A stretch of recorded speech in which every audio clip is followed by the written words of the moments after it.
학점 문제 풀어보도록 하겠습니다. 현대 서양 사상가다라고 되어 있어요. 보시면 답을 먼저 볼게요. 일상적인 죽음에 이르는 존재는 부단히 죽음 앞에서 도피를 시도하는 존재래요. 죽음에 이르니까 당연히 죽음을 피하겠지. 종말을 향하는 존재는 죽음을 바꿔서 해석하고 비본래적으로 이해하며 종말 앞에서 회피하는 모습을 보여요. 현 존재는 죽음을 타인에게 일어난 사망의 밖으로 경우를 숨긴대. 현 존재 얘기했으니까 하이데거예요. 하이데거는 인간만이 현 존재, 현재 존재하는 이 인간만이 죽음을 인지하고 뭐가 돼 실존을 인지한다라고 얘기를 했어요. 그래서 그러나 명시적으로 죽음을 생각하지 않을 때도 그들은 이미 죽음에 이르는 존재로서 규정되어 있다. 하이데거의 얘기예요. 그래서 하이데거는 죽음에 대해서 판단하고 유한성을 깨닫고 그다음에 참된 실존으로 나아간다라고 얘기를 했고요. 내가 을은 보세요. 내가 항상 어떤 상황이야. 상황 나오면 이제 뭐가 돼? 한계 상황 나오면은 무조건 뭐가 돼? 한계 상황 나오니까 얘는 야스퍼스 얘기하는 겁니다. 그렇죠? 그래서 보도록 할게요. 내가 항상 상황에서 뭐가 돼? 상황 내에 존재한다는 사실. 나는 투쟁이나 고통 없이는 뭐가 돼요? 살아갈 수 없다는 사실. 나는 불가피하게 부채를 안고 있다는 사실. 나는 죽지 않으면 안 된다는 사실. 이게 이제 뭐가 돼요? 한계 상황이야. 즉, 한계 상황에 대해서 이제 뭐가 돼? 한계 상황을 직면했을 때 뭐가 돼요?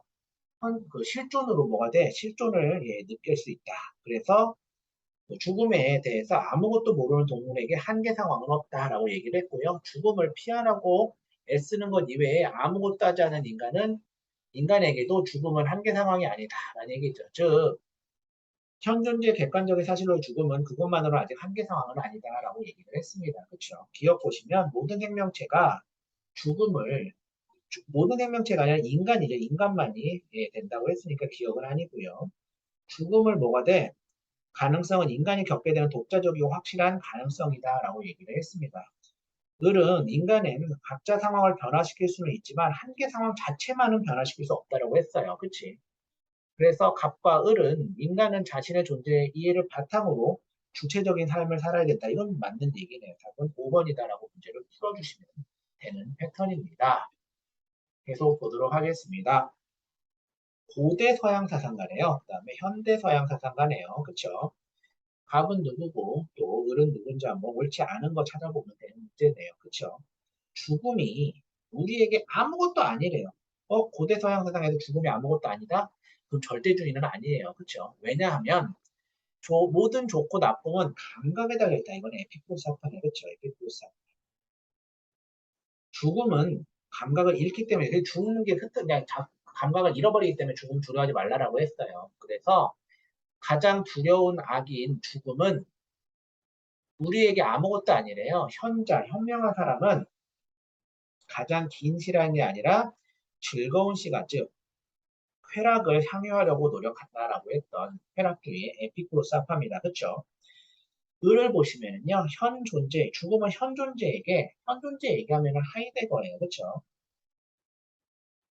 가장 독자적이고 교섭 불가능하며 뛰어넘을 수 없는 존재 가능성이 있다. 근데 세상 사람들은 모든 사람이 죽는다는 사실을 인정하면서도 나는 아직 죽지 않았다라고 안도를 해요. 그러나 우리가 본래적인 실존의 삶을 살기 위해서는 뭐한다? 죽음에 대해서 도피하지 않고 오히려 죽음을 받아들여야 된다라고 얘기했던 뭐가 돼요? 죽음에 대해서 실존으로 비약한다라고 얘기했던 하이데거의 얘기예요. 그러면은 1번에 보시면 죽음과 함께 일체의 정신적 활동을 소멸하게 된다. 이건 맞는 얘기고요. 죽음에 대한 이해보다 죽음을 회피해야 된다? 회피가 아니라 이해할 것을 강조하는 거예요. 이게 두 개가 바뀐 거네요. 그렇죠? 답은 2번입니다. 그래서 이 에피크로스 학파는요. 죽음을 회피하는 게 아니라 죽음에 대한 생각을 해야 된다고 얘기를 했고요. 그 다음에 3번 보도록 하겠습니다. 현 존재는, 즉 하이데거는 획일화된 삶을 넘어서 독자적인 삶, 주체적인 삶을 살 수 있다고 얘기를 했고요.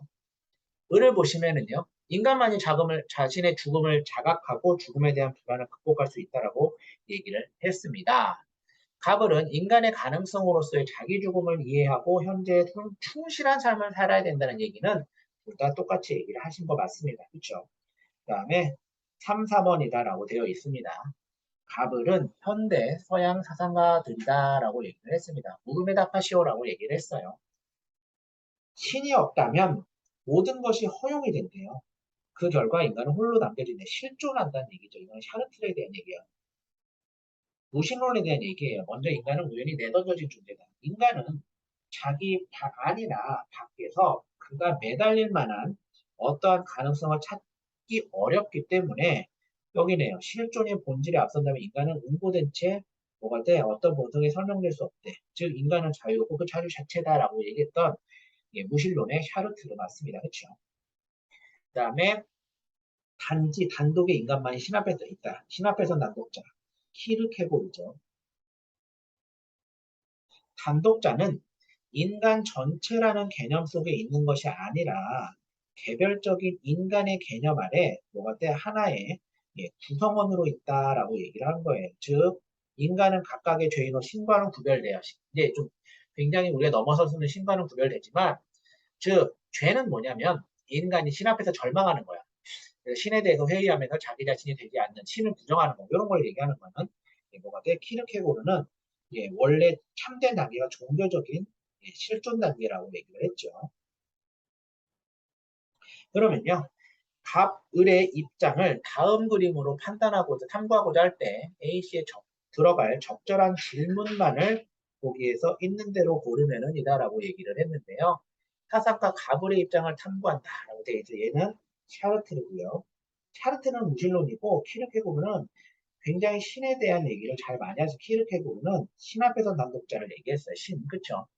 A를 보세요. 인간이 자신의 힘으로 참된 행복을 뭐가 돼? 실현하는 것은 불가능한 건가? 불가능한 게 아니라 가능하다고 했으니까 얘는 틀렸네요. 노우라고, 노우라고 했겠죠. 그렇죠. 얘는 뭐가 돼? 요거는 답은 뭐가 돼? 노우고요. 을은 예스죠. 신을 통해서 가능하다고 했으니까. 그렇죠. B는 샤르트르의 입장이죠. 자유로운 선택하는 인간은 상황 속에서 타인에게 책임을 져야 되는 거야. 이건 예스다. 맞죠? 신은 키르케고르예요. 인간이 느끼는 절망은 신 앞에서 홀로 주체적으로 쓸 때 극복 가능하다. 신 앞에서는 단독자일 때 가능하다라고 얘기를 했습니다. 그쵸? 신은 동물과 달리 인간은 선택해야 하는 구체적 상황에 너희 실존적 존재라고 했으니까 답은 5번이다라고 문제를 풀어주시면 되겠습니다. 그 다음에 4번 보도록 할게요. 4번이요. 근대 서양 사상가에게 즉 을은 누구예요? 키르케고르죠. 키르케고르가 이 사람한테 얘기한 거야. 이제 누군지 한번 볼게요. 삶에서 유익한 것은 가능한 한 지성을 완벽하게 하는 거래요. 오직 이것이 인간의 최고 행복에 있다라는 얘기예요. 최고 행복인 게 뭐다? 신에 대한 인식에서 근대 서양 사상의 신에 대한 인식을 얘기했던 사람은 스피노자예요. 스피노자는 신 이꼬르 자연이고 신에 대한 뭐가 돼? 이성을 통한 뭐가 돼? 관조를 얘기해서 그러면 뭐를 인식할 때 신을 인식할 수 있다라고 봤습니다. 그쵸? 요 얘기하는 맞네요. 그쵸?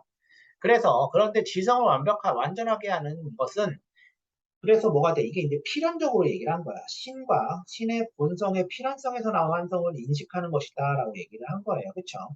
필연성 중요한 얘기죠. 이성에 의해서 인도되는 인간 최고의 욕망은 인식의 대상이 되는 모든 것을 다 인식하는 것이다라고 얘기를 했어요. 그러니까 을이 제기할 수 있는 비판이야. 자연 그 자체인 신만이 무한하고 완전한 존재임을 간과한다라고 얘기를 했는데요.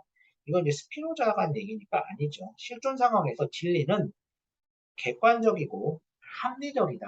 이게 이제 뭐가 돼요? 객관적이고 합리적인 게 아니라 주체적인 거니까 아니죠. 3번에 세계의 모든 것과 인과 법칙에 따라 기계적으로 움직임을 뭐가 돼? 기계적이 아니라 필연적으로 움직인다라고 얘기를 하던 사람은 스피노자인데 이건 뭐 둘 다 관련 없으니까요. 그렇죠? 신의 본성에 뭐가 돼? 필연성에서 벗어난 자유의지가 인간에게 있을 수 없다라고 스피노자는 얘기하셨죠. 답은 5번밖에 없네요. 최고 행복은 보편적인 윤리를 넘어서서 인격 신의 명령을 따를 때 가능함은 얘는요, 신은요, 인격 신이 아니에요. 인격 신이 아니라 뭐라고 얘기했냐면 범신론이에요. 즉 자연이다라고 얘기를 했어요. 근데 키르케고르는 다시 그리스도의 입장에서 인격 신을 얘기해. 즉 신이 최고다라는 얘기를 했어요. 그래서 답은 5번인데 굉장히 어려운 문제라고 생각을 합니다. 이렇게 왜 선생님 인격신은 중세 시대만 있지 않나요? 키르케고르도 사실은 인격신 신은 굉장히 최고의 단계로 보았습니다. 답은 5번이다라고 문제를 풀어주시면 되는 그런 문제가 될 거예요. 그 다음에 5번 보도록 하겠습니다. 5번이요. 갑은 보다 고대 서양 사상가고요. 을은 현대 서양 사상가예요. 그러면 갑을 모두 긍정의 대답이를 할 질문으로 뭐가 돼? 적절한 것만을 보기에서 있는 대로 고른 질문이다라고 얘기를 하는 그런 문제가 되는데요. 한번 또 보도록 하겠습니다. 갑은요. 행복한 인생의 시작이자 끝은 뭐래요? 쾌락이래요. 그치? 왜냐하면 잠시만요. 얘는 쾌락이래요. 그쵸? 그래서 왜냐하면 쾌락 얘기하면 사실은 뭐가 돼? 에피쿠로스 할까요? 그쵸? 에피쿠로스 합니다. 그쵸? 왜냐하면 우리는 쾌락을 우리에게 타고난 첫 번째 선이라고 인식을 하는 거예요. 선택하고 꺼리는 모든 행동을 쾌락으로부터 시작하기 때문이다라고 얘기를 했습니다. 또한 우리는 모든 선을 구별하는 기준으로 느낌을 사용하면서 쾌락으로 다시 돌아간대요. 우리가 쾌락이 목적이라고 말할 때 쾌락은 몸의 고통이나 마음의 혼란을 때 자유예요. 즉 정신적인 쾌락을 얘기했던 뭐가 돼? 에피쿠로스죠. 그래서 계속 보시면요. 을은 이제 현대서양 사상가잖아요. 행복은 단순한 소유물이나 고정된 뭐가 돼? 획득물이 아니래요. 행복은 성공 속에서만 발견이 된대. 그쵸? 성공 속. 그쵸? 이거 되게 중요한 얘기네요. 성공 속에서만 발견된대. 그런데 성공이라는 거는 성취 앞으로 나아가는 건 전진하는 거래. 그쵸? 그럼 주의에 대한 실용주의에 대한 얘기예요. 계속 앞으로 나아가는 거예요. 그래서 그것은 수동적인 결과가 아니라 뭐예요? 능동적인 과정이다라고 얘기를 했고요. 따라서 그것은 장애 극복이나 결함과 악의 근원을 제거하는 것을 포함한다라고 얘기를 했습니다. 행복이 없는 선이나 만족이 없는 용기와 덕, 의식적인 향유가 없는 목적 등은 개념상 자기 모순적일 거일 뿐이다라고 얘기했던 주의의 실용주의에 대한 얘기예요. 그러면요, 모두 긍정이다라고 얘기를 했는데 진리는 감각에 근거한 경험으로 파악할 수 있는가? 이거는 둘 다 예스입니다. 상대주의니까 그렇죠. 행복을 위해 자연의 이치를 상고하고 이해할 필요성이 있는가? 둘 다 예스가 되겠네요. 그렇죠? 그다음에 디귿 보시면 인간이 궁극적으로 추구하는 최고선은 각자마다 다른 것인가 라고 되어 있는데요. 이거는 이제 뭐가 돼요? 추구하는 최고선이다라고 되어 있잖아요. 최고선을 쾌락으로 본 거예요. 각자마다 다른 것이라고 보지 않았어요. 이거는 예, 갑은 노고요. 을은 다원화된 사이니까 얘는 예스죠. 그치? 그 답은 얘는 틀렸고요. 도덕적인 삶을 사는 것은 공동체의 진보가 아닌 개인의 쾌락을 위해 필요한가라고 되어 있는데 이건 갑은 개인적인 쾌락이니까 예스고 을은 규이는 실용적 사회 전체의 실용이니까 노라고 얘기를 했겠네요. 답은 1번이다라고 문제를 풀어주시면 되는 문제입니다. 그 다음에 6번 볼게요. 6번 보시면요. 그 갑은 근대 서양 사상가예요. 그 다음에 을은 현대 서양 사상가죠. 을이 갑에게 제기할 수 있는 비판이에요. 가장 적절한 것입니다. 라고 얘기를 했는데요. 보시면 생각한다는 것은 나와 분리될 수가 없대요. 그렇죠?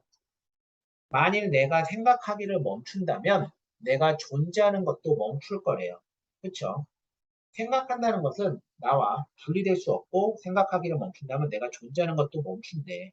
설령 내가 상상해온 나머지 모든 것이 참이더라도 나 자신이 존재한다고 믿을 만한 것이 없다는 걸 알았대요. 즉, 나는 정확히 말해서 단지 하나의 생각하나 사유하는 것, 즉 정신이자 이성이래. 아, 데카르트 얘기하는 거네, 그렇죠?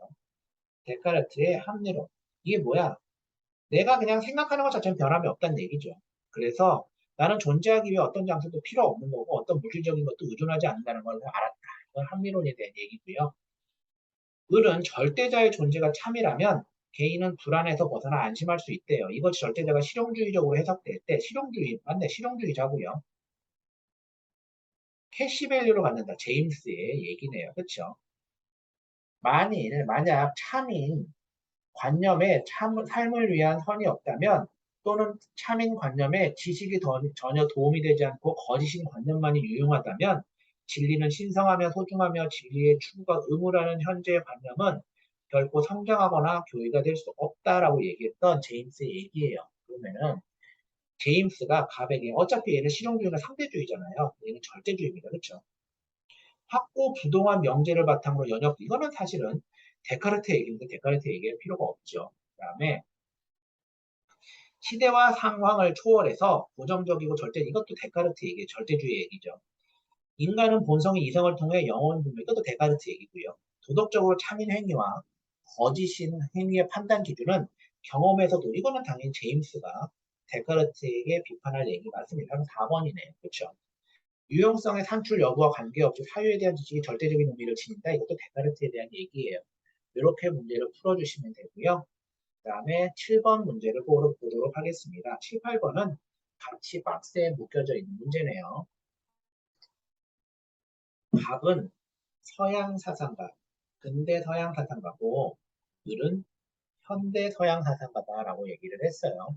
물음에 답하시오라고 얘기를 했는데요. 개인의 이익을 이해하지 못한 채 공동체에 뭐가 돼? 갑은 근대 서양 사상가예요. 그렇죠? 그러면은 개인의 이익을 이해하지 못해 공동체의 이익을 말할 수 없대. 공동체의 이익이라는 건 그 구성원들이 얻은 이익의 총합이래요. 어떤 행위가 한 개인이 느끼는 쾌락의 총합을 증가시키는 경향이 있고 감소시키는 경향이 있다면 그는 이 쾌락의 총합을 계산할 수 있다. 벤담의 양적 공리주의에 대한 얘기네요. 그렇죠? 근대니까요. 그렇죠? 어떤 행위가 가져온 쾌락과 고통에 대한 합산에서 저울이 고통의 쾌락적으로 이용되어 좋은 경향을 지닌 것이다. 계산 가능하다라고 얘기했던 벤담의 양적 공리주의에 대한 얘기예요. 그렇죠? 을은요. 보시면 사회적인 장치나 제도는 인간의 복지와 진보를 위한 수단이래요. 그러나 그것들은 개인이 무엇인가를 얻기 위한 수단, 심지어 행복을 얻기 위한 수단도 아니래요. 그것들은 개인을 창조하기 위한 수단이다라고 얘기를 했습니다. 사회적이고 도덕적인 의미에서 개성은 만들어내야 되는 어떤 것이래요. 그래서 그런 창작, 신념과 행위의 책임감을 받아들이는 것으로서 선물이나 성취를 해야 된다. 듀이의 실용주의에 대한 얘기예요. 그렇죠? 계속 발전해 나가라라고 얘기를 하는 거죠. 가불의 입장으로 옳은 거다라고 얘기를 했는데요. 인간은 자신뿐만 아니라 공동체의 결과로 해야 되겠죠. 왜냐하면 공리주의니까.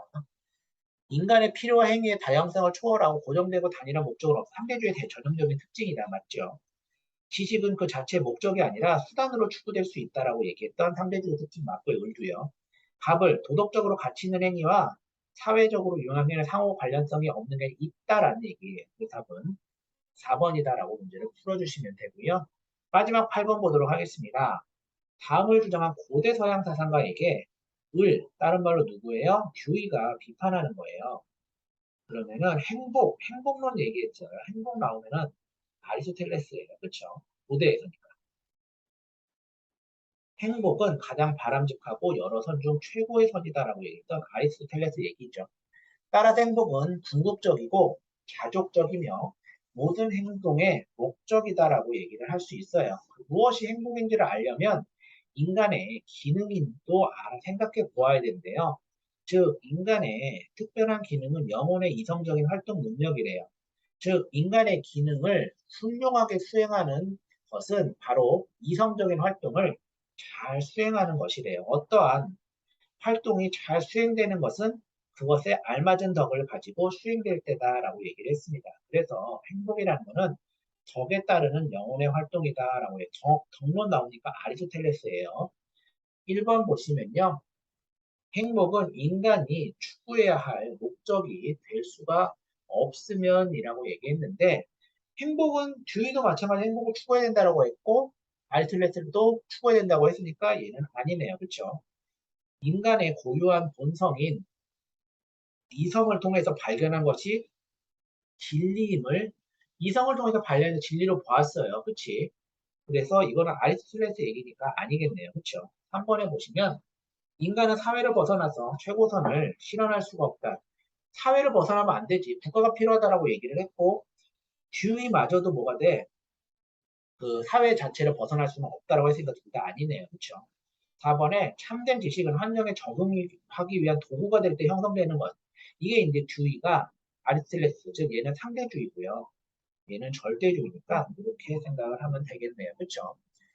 답은 4번이고요. 5번에 실생활에 유용한 관념이라고 해도 도덕적인 지식을 가치가 지닐 수가 없다라고 얘기한 게 있다라고 해야지 당연히 누가 뒤에 있는 그렇죠. 답은 4번이다라고 생각을 해주시면 되는 얘기예요. 여기까지 해서 소양이 끝나요. 그리고 12강부터 그다음에 마지막 15강까지 사회 사상에 대한 파트입니다. 그러면은 앞에서 우리가 이제 얘기할 때 1강부터 6강까지는 동양이고요. 그다음에 7강부터 11강까지는 서양이고 12강부터 15강은 사회 사상에 대한 파트예요. 이런 식으로 잘 정리되니까 한 파트 한 파트 한 파트를 나눠서 잘 정리해야 될 필요성을 잘 알아두시면 됩니다. 이렇게까지 해서 서양에 대해서 끝났으니까 잘 정리해 주시기 바랍니다. 수고 많이 하셨습니다.